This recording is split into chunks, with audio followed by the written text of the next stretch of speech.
Oke, bismillah. Assalamualaikum warahmatullahi wabarakatuh. Perkenalkan, nama saya Rizky Aditya Surya Pratama atau SP, SSIMT. Di pertemuan 4 mata kuliah Safety Management System atau disingkat SMS ini, saya akan lanjut dari materi minggu kemarin yaitu mengenai tahapan-tahapan dalam SMK 3 atau Sistem Manajemen K3.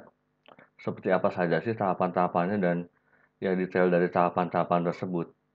Oke, kira-kira cukup jelas ya. Saya akan mulai dari, nah ini, siklus SMK 3. Jadi, tahapan-tahapan SMK 3 itu bentuknya adalah siklus seperti ini. Jadi, kenapa siklus? Karena terutama ini, karena harus adanya peningkatan yang berkelanjutan atau continual improvement, atau dalam perusahaan Jepang mungkin lebih dikenal sebagai Kaizen. Langkah awalnya sendiri dimulai dari ini, pengembangan, komitmen, dan kebijakan oleh perusahaan. Lalu dari situlah dimulainya perencanaan untuk SMK 3 ini. Lalu tentu saja penerapan atau pelaksanaan SMK 3 ini, dari situ dilakukan pengukuran dan juga evaluasi oleh manajemen, lalu adanya peninjauan ulang dan juga peningkatan juga oleh manajemen perusahaan. Dari situ barulah adanya tindakan peningkatan berkelanjutan ini supaya bisa meningkatkan aktivitas SMK 3 yang sudah berlangsung, sehingga siklus ini berulang terus sampai akhirnya SMK 3 yang ada di masing-masing perusahaan itu dapat berlangsung dengan sempurna atau minimal mendekati sempurna. Ini sumbernya dari Permen Tenaga Kerja nomor 5 tahun 96 ya. Nah, langkah-langkah inilah yang akan saya fokuskan untuk dijelaskan dalam kuliah kali ini. Baiklah, saya lanjut. Nah, pertama mengenai pengembangan komitmen dan kebijakan. Ini cukup panjang ya, dan saya bagi menjadi beberapa slide. Yang pertama adalah untuk kepemimpinan dan komitmen ini butuh komitmen. Jadi, untuk apa komitmen ini? Terutama untuk komitmen untuk menerapkan SMK di tempat kerja. Itu mutlak harus diberikan oleh semua pihak, terutama dari pihak manajemen atau pengurus dan juga tenaga kerjanya. Oleh karena itu, yang harus dilakukan oleh perusahaan adalah 4 ini. Yang pertama, membentuk organisasi tempat kerja untuk terciptanya K3. Jadi harus ada organisasi atau wadahnya lah untuk K3 ini. Lalu menyediakan anggaran dan juga personil yang memadai. Tentu saja, tanpa adanya anggaran dan juga tanpa adanya personil, tidak bisa dilakukan kegiatan K3 ini. Lalu yang ketiga, melakukan perencanaan dan pelaksanaan program K3. Jadi suatu kegiatan tentunya butuh perencanaan dan juga pelaksanaan. Jadi bukan hanya rencana tapi tidak ada pelaksanaan, ataupun pelaksanaan tapi nggak ada perencanaan. Dua-duanya itu harus ada untuk melaksanakan program K3 dalam perusahaan. Dan yang keempat, yang terakhir adalah melakukan penilaian atas kinerja program K3 atau nanti bisa disebut sebagai audit yang akan saya jelaskan di materi berikutnya. Yang berikutnya untuk komitmen dan kebijakan ini adalah adanya tinjauan awal dulu untuk K3 ini. Jadi, manajemen itu pertama-tama harus melakukan tinjauan awal K3. Caranya seperti apa? Ada 6 poin ini. Yang pertama adalah identifikasi. Jadi harus identifikasi dulu kondisi-kondisi yang ada dalam perusahaan. Bahayanya di mana, lalu kita juga mesti hati-hatinya seberapa, itu mesti tahu dulu sebelum kita melakukan K3 ini. Nah, yang kedua ini tadi yang saya jelaskan. Identifikasi sumber bahaya yang ada. Di mana saja sih yang ada rawan kebakaran, ada rawan kesetrum, rawan jatuh, rawan benda berat, dan lain-lainnya. Lalu yang nomor 3 adalah penguasaan ya, bukan penguasaan. Penguasaan pengetahuan, lalu ada peraturan dan perundang-undangan tentang dan standar K3-nya. Ini tentu saja jelas harus dikuasai oleh terutama manajemen dan juga pengurus K3. Karena kalau kita tidak tahu tidak memiliki pengetahuan dan juga nggak tahu aturannya apa saja, K3 yang dilakukan tidak akan berlangsung dengan baik. Yang keempat, membandingkan penerapan K3 di perusahaan lain yang lebih baik. Jadi belum tentu K3 yang sudah dilakukan perusahaan kita itu adalah K3 yang terbaik. Karena itulah perlu adanya pembandingan atau benchmarking dengan K3 di perusahaan lain supaya ya bisa saling melengkapi lah, kira-kira seperti itu. Yang kelima, meninjau sebab akibat dari kejadian yang membahayakan. Jadi kita harus meninjau juga Apa sih sebabnya? Lalu akibatnya apa sih kalau dari kejadian yang membahayakan itu? Ya contohnya merokok di tempat yang rawan terjadi kebakaran. Ya akibatnya ya kebakaran. Seperti itu kira-kira. Jadi mesti ditinjau dulu kira-kira apa sih sebab akibatnya di tempat-tempat yang membahayakan tersebut. Nah, yang terakhir adalah kita harus menilai juga seberapa efisien dan juga seberapa efektif sih sumber daya yang disediakannya. Ya jangan sampai kita punya perencanaan K3 yang baik, tapi anggarannya ternyata kurang. Ya otomatis nggak akan berjalan kalau seperti itu. Jadi harus disesuaikan juga supaya efisien dan juga efektif. Oke, saya lanjut. Yang ketiga adalah, nah ini, untuk kebijakan K3 sendiri, itu merupakan suatu pernyataan kepada umum yang ditandatangani oleh manajemen senior yang menyatakan komitmen dan kehendaknya untuk bertanggung jawab terhadap elemen K3. Jadi butuh suatu komitmen gitu untuk kebijakan ketiga ini. Dan komitmen ini ada 5 poin yang utamanya. Komitmennya harus tertulis dan ditandatangani oleh pengurus tertinggi, yaitu pemimpin perusahaan, supaya lebih formal juga dan memiliki keputusan hukum yang berlaku. Lalu komitmen tersebut harus memuat visi dan tujuan yang bersifat dinamis, jadi menyesuaikan dengan kebijakan perusahaan. Lalu kita juga harus memuat kerangka kerja dan juga program kerja. Jadi nggak asal dilakukan saja untuk K3 atau komitmen K3 ini. Lalu ini harus dibuat melalui proses konsultasi dengan pekerja atau wakil pekerja. Jadi nggak cuma asal buat, tapi kita juga konsultasikan dulu terhadap pekerjaannya itu sendiri. Supaya ya saling memahami satu sama lain lah, kira-kira seperti itu. Dan yang terakhir, nah ini harus disebarluaskan kepada seluruh pekerja. Percuma dibuat, tapi kalau cuma disimpan-simpan aja atau yang lainnya tidak pada tahu gitu mengenai K3 ini. Otomatis ya nggak akan berjalan karena K3 ini harus dijalankan oleh seluruh elemen di dalam perusahaan. Kira-kira seperti itu untuk komitmen dan kebijakan. Saya lanjut ke next step ya, perencanaan. Nah, seperti yang saya jelaskan tadi bahwa dalam melakukan K3 ini atau melaksanakan K3 itu harus direncanakan terlebih dahulu dan ada beberapa hal yang perlu diperhatikan dalam perencanaan, yaitu ada 4 ini. Yaitu harus direncanakannya pertama adalah perencanaan manajemen resikonya. Lalu yang kedua, kita harus menetapkan tujuan dan juga sasaran dari kebijakan K3 ini supaya jelas gitu arahnya mau kemana. Yang ketiga, kita harus punya indikator kinerja sebagai penilaian kinerja K3. Jadi target lah. Jadi kita melakukan kegiatan K3, targetnya seberapa jauh. Yang biasanya itu adalah zero accident. Jadi K3 utamanya itu dilakukan supaya tidak ada kecelakaan. Jadi target utamanya tentunya adalah target paling tingginya adalah zero accident, tidak ada kecelakaan yang terjadi dalam perusahaan.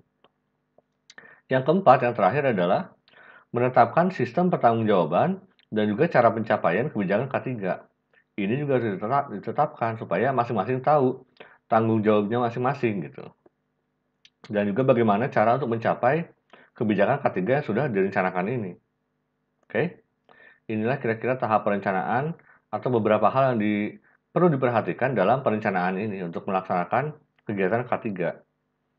Berikutnya adalah tentu saja adalah penerapannya. Ini juga saya bagi menjadi beberapa slide ya. Yang pertama untuk penerapannya adalah kita butuh suatu jaminan kemampuan. Ada 6 poin untuk jaminan kemampuan ini adalah yang pertama, tersedianya personil yang terlatih. Lalu ada sarana dan juga dana yang memadai. Jadi K3 ini tentunya kita butuh namanya personil biasanya dinamakan officer K3 atau pegawai yang memang sudah melalui serangkaian latihan mengenai K3 ini. Contohnya saya sendiri gitu. Jadi kalau sudah ada ilmunya barulah kita bisa melakukan pelatihan K3 ini. Dan tentunya bukan cuma hanya personil saja, kita juga butuh sarana dan juga dana yang memadai. Kalau ada skillnya tapi tidak ada fasilitasnya, ya sama saja tidak akan bisa dilaksanakan gitu kira-kira. Lalu yang nomor 2, tersedianya sistem dan juga prosedur yang terintegrasi dengan K3. Jadi, untuk pelaksanaan ini tentunya kita butuh suatu sistem supaya kegiatan K3 ini dapat berlangsung dengan sendirinya tanpa perlu diawasi. Tentunya perlu ada pengawasan juga, tapi kalau ada sistem, minimal kegiatannya itu bisa berlangsung sendiri karena sudah teratur dalam sistemnya tersebut dan prosedur yang sudah terintegrasi dengan K3 ini. Yang ketiga, adanya tanggung jawab dan juga akuntabilitas K3 dari pengurus. Ini jelas, masing-masing pengurus K3 memiliki tanggung jawab masing-masing. Yang keempat, adanya motivasi atau kesadaran pekerja tentang SMK 3. Ini juga jelas bahwa karena K3 ini harus dilaksanakan oleh seluruh elemen, otomatis ya semuanya juga harus punya kesadaran tentang K3. Berikutnya, adanya komunikasi dengan pekerja tentang penerapan SMK 3. Seperti yang saya jelaskan tadi di perencanaan, harus disebarluaskan ilmunya ini mengenai K3 ini supaya ya bisa diterapkan. Kalau tidak ada komunikasi, otomatis ya pekerjanya pun tidak tahu mengenai K3 ini dan bagaimana bisa dilaksanakan kalau tidak tahu mengenai K3. Oke. Yang keenam itu adalah adanya seleksi, penilaian, dan pelatihan kompetensi untuk K3. Jadi komunikasi penting, tapi tentunya bukan cuma diomongkan saja, harus dilatih berulang kali hingga sampai K3 ini dapat dilaksanakan dengan kesadaran sendiri gitu. Jadi tanpa adanya perintah, tapi karena sudah ada sistem dan kesadaran, K3 ini dapat dilaksanakan dalam perusahaan secara naturali gitu. Oke, saya lanjut yang berikutnya. Yang kedua, itu membutuhkan kegiatan pendukung, utamanya 5 ini. Jadi harus ada, nah ini yang lanjutan tadi, komunikasi. Komunikasi ini harus ada komunikasi dua arah. Jadi jangan cuma satu arah dari manajemen ke pekerja, tapi pekerja nggak diberikan kesempatan untuk memberikan feedback. Tapi harus dua arah yang efektif antara pengurus dan juga tentunya pekerja.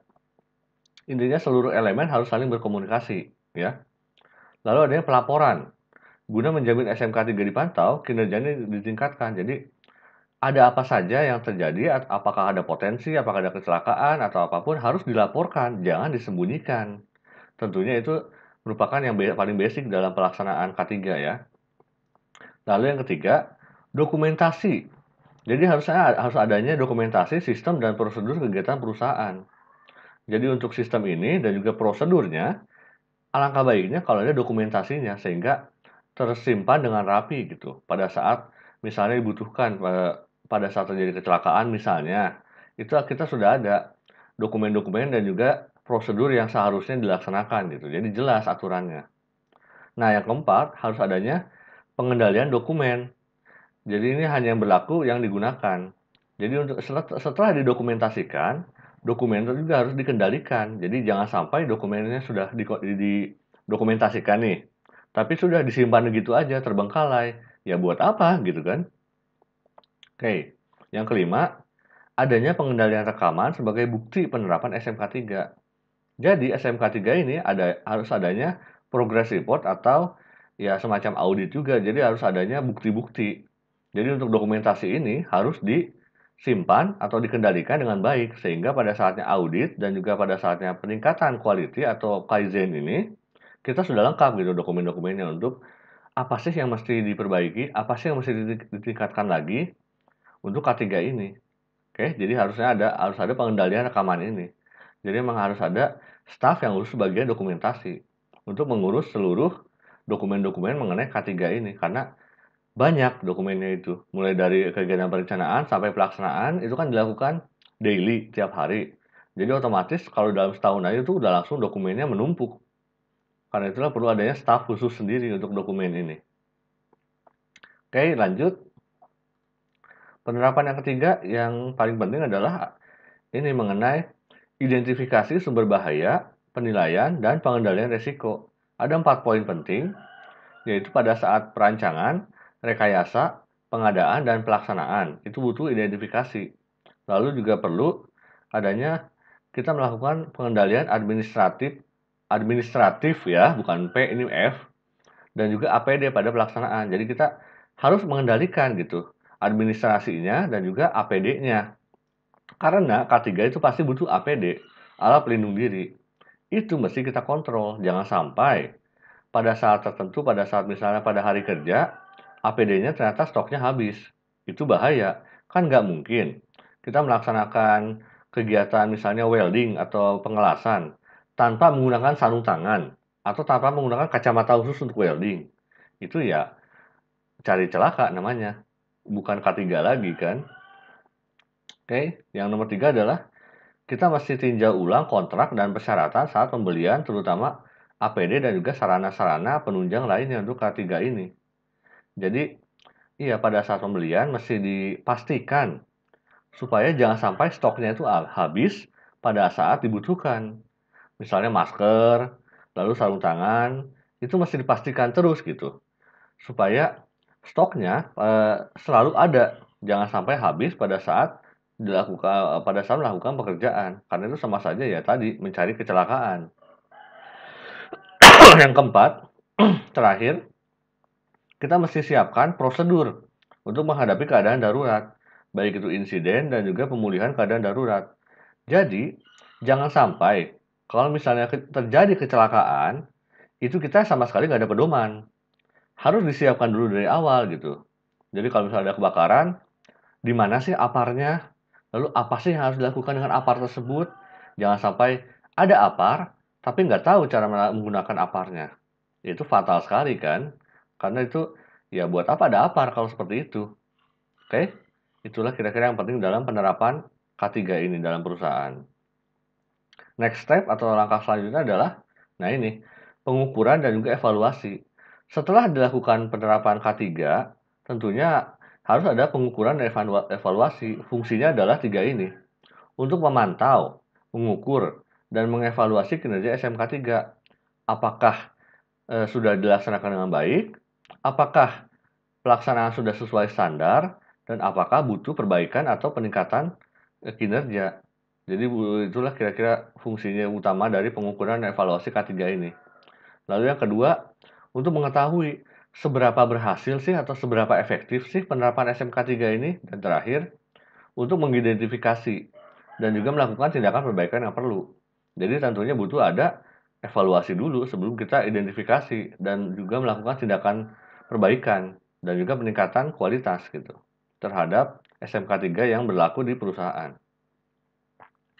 Oke, next step adalah, nah, setelah dilakukan pengukuran atau evaluasi, nah berikutnya adalah langkah terakhir, tinjauan ulang dan juga peningkatan atau Kaizen, continuous improvement oleh pihak manajemen. Jadi setelah semuanya dilakukan, lalu ada evaluasi, manajemen itu tentunya akan meningkatkan kinerja K3 secara keseluruhan, itu tujuannya. Mencakup ada 4 poin ini. Yang pertama, evaluasinya terhadap penerapan dan kinerja K3. Lalu dilakukan juga tinjauan ulang terhadap tujuan, sasaran, dan kinerja K3. Ya, kita lihat targetnya zero accident, tapi kalau ternyata accident-nya banyak, ya berarti nggak sesuai kan? Berarti mesti ditinjau lagi tujuan dan sasarannya ini. Dan juga tentunya kinerjanya mesti dilihat lagi bagaimana caranya supaya bisa mencapai zero accident tersebut gitu. Yang ketiga, melakukan evaluasi dan juga tindak lanjut follow up terhadap temuan audit SMK 3. Jadi kan untuk evaluasi ini kita juga pasti adanya audit. Setelah adanya audit tersebut, tentunya butuh evaluasi dan juga follow up. Jadi percuma kalau kita evaluasi tapi nggak ada tindak lanjutnya. Ya berarti nggak ada tindakan yang dilakukan kan atau nggak ada perbaikan atau peningkatan quality gitu. Yang terakhir adalah evaluasi efektivitas penerapan SMK 3 dan juga kebutuhan perubahan SMK 3. Jadi, yang utamanya dilihat dari tinjauan ulang ini adalah dievaluasi. Efektif nggak sih SMK 3 yang dilakukan ini? Jangan jangan sampai SMK 3 dilakukan, tapi tingkat kecelakaan atau accident rate-nya masih tinggi dalam perusahaan. Jauh dari zero accident. Ya kalau gitu kan berarti SMK 3 ini tidak efektif. Butuh tinjauan ulang dan juga evaluasi. Dan juga tentu saja follow up gitu. Perbaikan seperti apa sih supaya efektif SMK 3-nya itu dalam perusahaan? Itu dilakukan oleh pihak manajemen utamanya. Oke? Kira-kira mungkin seperti itu saja yang bisa saya jelaskan mengenai langkah-langkah atau penerapan K3 ini atau SMK 3 ini. Terima kasih banyak. Lalu jangan lupa klik like, komen, dan juga subscribe channel saya ini ya. Wassalamualaikum warahmatullahi wabarakatuh.